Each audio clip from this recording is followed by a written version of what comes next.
What is good, fellas, and hope you boys are all having a fantastic day. Today we're talking about what you need to do today and this weekend in college football 26. Before we hop into anything brand new, we do have a few quick small things we do need to go over. First things first, we are currently on the road to 1,000 subscribers, so if you guys are new to the channel and you do enjoy CFB Ultimate Team content, I feel like you already know what to do. I don't like to cross-promote across channels, but if you guys don't know, I do have a Madden Ultimate Team channel. We're currently on the road to 11,000 subscribers over there, so if you guys do plan on playing MUT this year, go check that account out. Link will be in the description of this video. Drop a like on this one if you have not already, and with that all said, let's hop into what you need to do today and this weekend in CFB 26. Now again, for those who don't know me from the Madden side of things, this is a video we upload over there every single Friday. With the way EA drops content, it makes sense to post that video on Friday. Reason being, we don't have content on Fridays. We don't have content on Thursday, or I guess we do have content. It's going to be 2 new limited times today, but that's not real content in cut on Thursdays. So for the foreseeable future, this is when you guys are going to see this what you need to do video. The whole theory or concept behind it is that a lot of you guys don't have work, don't have school on the weekends. You get off early on Friday, so this will be the most time you have to grind. So what exactly should you be grinding? What is the best use of your time? Because I'm telling you guys, there are some things you need to be doing, and there's also some things in this game you need to stay far away from. Break these videos up into 4 different categories: field passes, promos, online and offline grinding. Let's get things started today talking about promos. Now, one thing that Cut has done a very good job at, it's been giving us content consistently. And the first thing you're going to want to do if you are not 110% caught up, make sure you're done with every single batch of challenges for every single promo we've had. So that's alumni's, fresh faces, standouts, name of the games. I would knock out these Mountain Dew ones. It gives you an 80 plus overall player pack. Might be a 78 plus. Either way, it's a free player and it takes like 2 minutes. And then unfortunately the tower. Now I will say with the tower, if you have not done it already, you get it done, you get an 86 instead of an 85 overall AJ Harris. Not exactly sure what EA is cooking up with that one, but if you guys have not finished it off, I would get it done. You now get an 86 overall. As for the rest of the promo solo challenges, they take some time, but the packs are definitely worth it. We'll have new challenges for alumni and fresh faces. Fresh faces dropping tomorrow on Friday with Fresh Faces Volume 2, and then alumni challenges will have Series 2 or Volume 2 dropping on Sunday, and then I would assume on Sunday we're going to have additional challenges. We all know how good these B&D packs have been specifically from solo challenges, so make sure you guys are actually doing them. I get it, it's not the most fun thing in the world, but it's definitely worth your time. Over here in events, which of these events should you be playing? The answer is probably not what you expected. One, I would stay away from Name of the Game Blank Slate. It is a little bit easier to unlock the Name of the Game tokens now. I guess that's where we can start. By getting 17 Name of the Game tokens, you will eventually unlock a free Name of the Game player. But I'm going to show you guys what exactly you need to do. You need to play 30 games in that Name of the Game event. I guess the good part of it is these don't expire every single week, so you'll actually be able to play through those 30 games as we go. And every single week, back into the Name of the Game promo, we are going to have additional challenges. But then we're going to track in any Ultimate Team game mode, so like scoring rushing touchdowns, you can do that in any game mode. So solos, head-to-head, overtime, house rules. And then specific ones you have to do in the Name of the Game event. So for this week, it's going to be complete passes. You can double dip and complete your 20 passes while also grinding through and playing your 30 games. And again, the main reason you are going to try to do this, and you guys really can't fully see it behind my head, but you do unlock 2 Name of the Game tokens. And those tokens do give you eventually, for 17 of them right now, a free 86 overall B&D Name of the Game champion. It's a long grind, and out of all of the grinds right now, it's the one that I probably tell you is the least valuable. Not that the Name of the Game champions aren't very good, it's just, it's going to be a really long time before we have 17 tokens available without spending coins or, cut cash, which, for free players, I'm never going to tell you to do that. Number 2, and probably the second most important to get done, is actually going to be top dogs. Now, unless EA changes this on Saturday, and maybe they do, right now the reward pack is just 185 overall B&D standout reward player. It's not a fantasy pack. I don't think you can pull 86s. So unless EA changes this on Saturday when part 2.5 of this promo does go live, of course, I'll have you guys covered if they do that.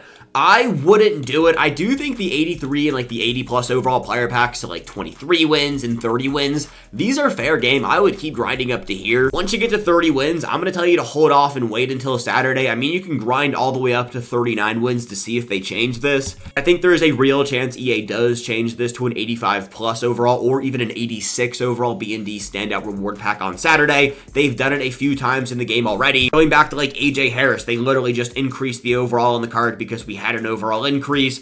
Wait until Saturday, I promise you. I mean, I don't promise you anything, but there is a good chance that does go up. The most important thing to be doing today is going to be the transfer debut mode. Now, this really has nothing to do with what's in this field pass right here. You do have some free players. I'll probably go through and get one more win to get this 80 plus overall. This is going to reset, I would assume, tomorrow, but that doesn't really matter. By playing through those games right there, that is actually how you are going to unlock the welcome item player upgrade tokens. Going back into your season 1 field pass, I don't love how EA has all of this laid out for all of the promos in Season 1, but they're not directly tied into Season 1. I think it's a little bit weird. I do know that's how they did it for Cut 25. I just don't love the layout of it all. Besides the point, what actually matters is playing these transfer debut game modes. We covered this a few times on the channel, but by completing all of these, you are going to unlock a fresh face upgrade token. You need 3 or 4 upgrade tokens. I'm pretty sure it's 3 to fully upgrade that 80 overall welcome item player we got on Friday. Over here on my defense right now, you guys are going to see he is my current edge rusher, starting left edge, even though he's a right edge. Now we have 3 more tokens before you can get him up to an 86 overall. I would assume tomorrow, so whenever Fresh Faces Part 2 does go live, we'll most likely have, I'm going to say, an additional 2 tokens, but right now you can only get him up to an 82 overall. Instead of having to grind a ton tomorrow, knock out this, get him up to an 82, and then be prepared to bring him up to either an 84 or an 85 overall for absolutely 0 coins for free tomorrow. That's pretty much everything grindable when it comes to promos. I'm going to tell you guys to stay away from spending coins on any packs. Coin packs this year have been really bad. Training rerolls are a different conversation. We'll have to wait and see what the fresh face rerolls cost, as well as the alumni. Dropped a whole video yesterday talking about the cheapest way and the best way to get trading, so if you guys did miss that one, go check it out.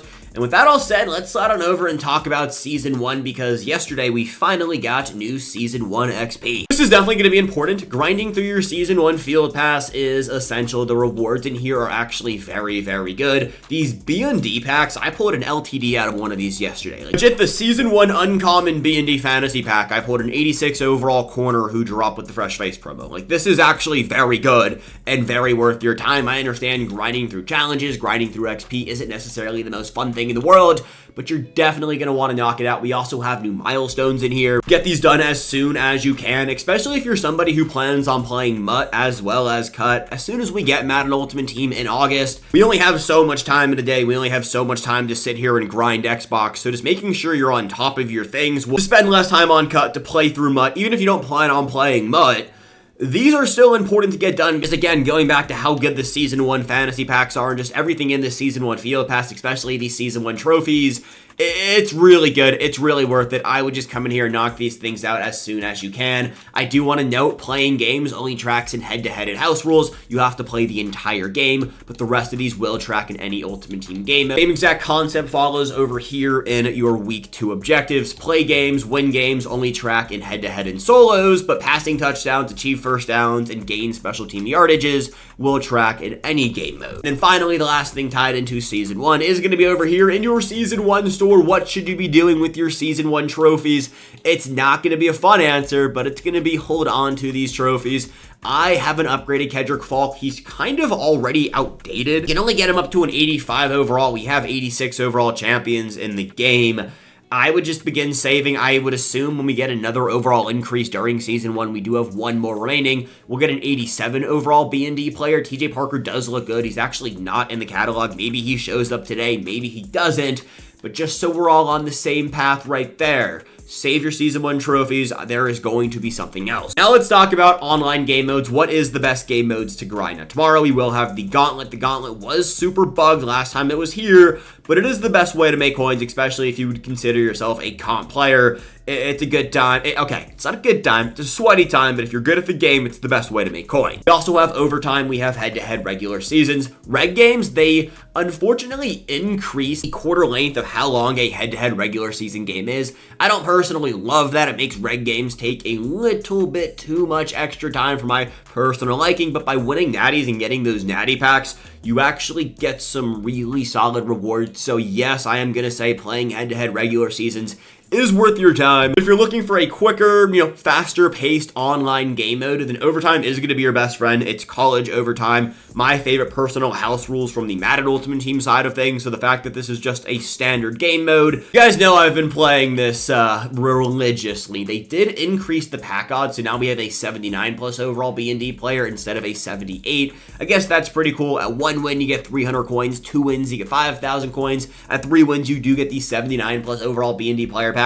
I'm not going to lie, the 2-win reward for me personally has been better than the 79 plus overall B&D player pack. I just haven't pulled anything good out of those packs, but again, overtime is my favorite mode to play in the entire game, so I don't actually care too much.